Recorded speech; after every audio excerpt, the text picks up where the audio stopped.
Husker fans, with Tom Shatel, Evan Bland, Omaha World-Herald, Tom Shatel's Press Pass. This is Colorado week.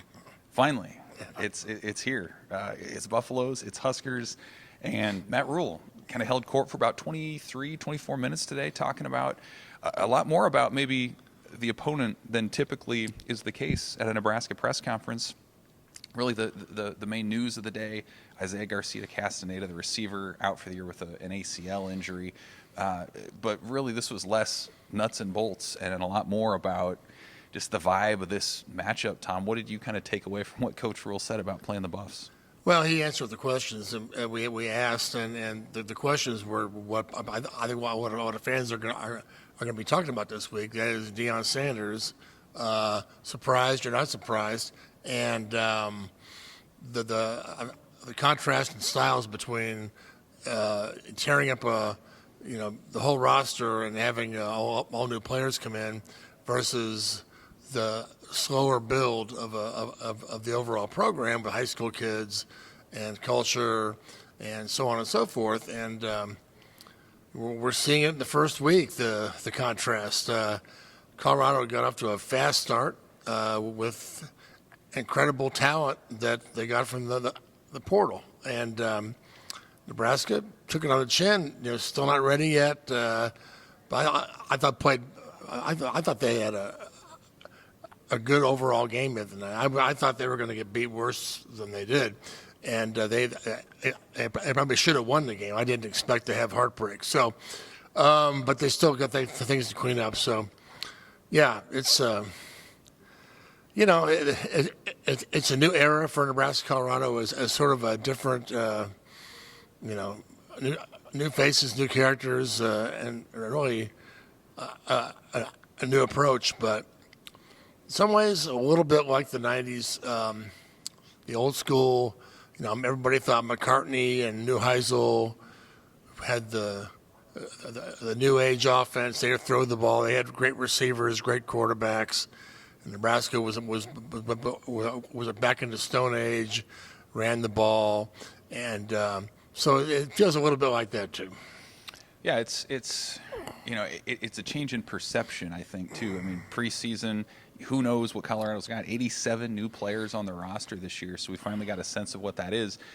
As you looked at it, Tom, did you feel like your perception about this week changed dramatically based on what happened over the weekend, or is it still pretty similar? Well, I didn't have an opinion on what they were going to be like because I just want to sit back and watch. I mean, the untold or sort of the underrated story for Colorado, the behind the scenes thing. It's not Deion, but the coaching staff he hired. It's a very good staff. So Deion reminds me a little bit. I think about this weekend. He reminds me a little bit of his own coach at Florida State, Bobby Bowden. Same formula. Bobby Bowden had a great staff. They recruited well. They had great speed down in Florida, playmakers everywhere. And Bobby coached. He was the CEO. He was a guy on the sidelines. People, he was a cheerleader. Of course, he knew football. Absolutely, he knew football. But he knew the way to win was to get the best talent and then go motivate them, get them to play as one. And Deion is sort of a new age of Bowden with social media, and he really knows how to play the game right now well. But as Rhule said today, he's a football guy deep down. So he's a dangerous guy going forward because he will always be able to get guys out of the portal. And he may never build a program. He may never, but in one of ways, he's the program, and he'll get guys to play for him. So I just wonder how much longer can he play the card that they're the underdog and nobody believes in him, because right now everybody believes in him. Well, and I thought that was the other interesting thing Matt Rhule said when he was asked, how much do his players embrace sort of what's going to be a spectacle next week on national TV, Deion Sanders' home opener, and he said, just play football. Just keep it about football. From that perspective, Tom, how good do you feel about Nebraska being able to hang in there and have a potential to win this game? Well, I worry about them being able to score with them if it gets into a track meet. I don't think they'll be able to. They'll really have to shorten the game if they can. But Colorado isn't going to care if the game is shortened. They're going to try to score 2 or 3 times. I mean, anytime in this game you miss a tackle, it can be a touchdown. We saw that last week. Their guy gets in space, and if you get the wrong angle, you blow an assignment or you miss a tackle, it's a 30-yard play. So they have so many of those guys.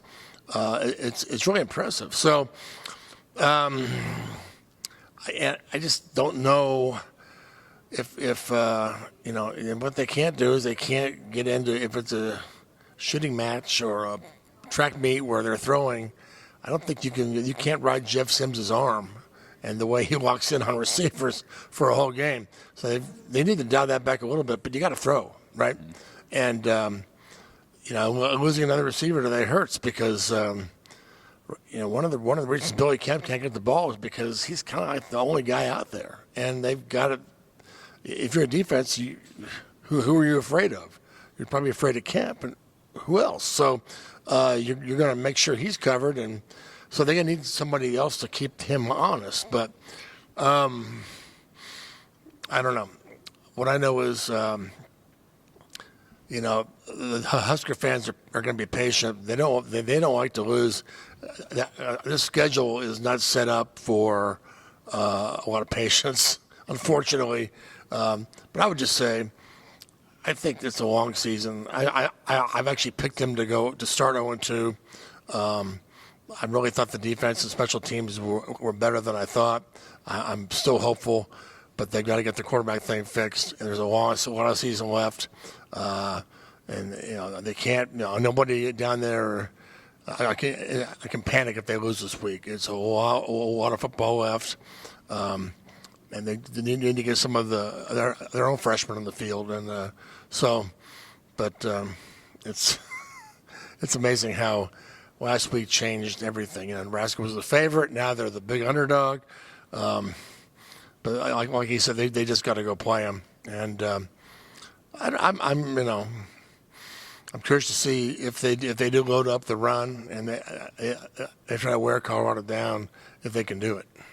Well, it's going to feel like 2008 or 1994 or whatever year you want to throw in there. Old Big 8, Big 12 rivalry.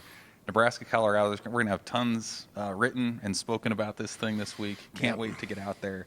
For Tom, I'm Evan, Omaha World-Herald, Tom Shatel's Press Pass. Thanks for watching, Husker fans.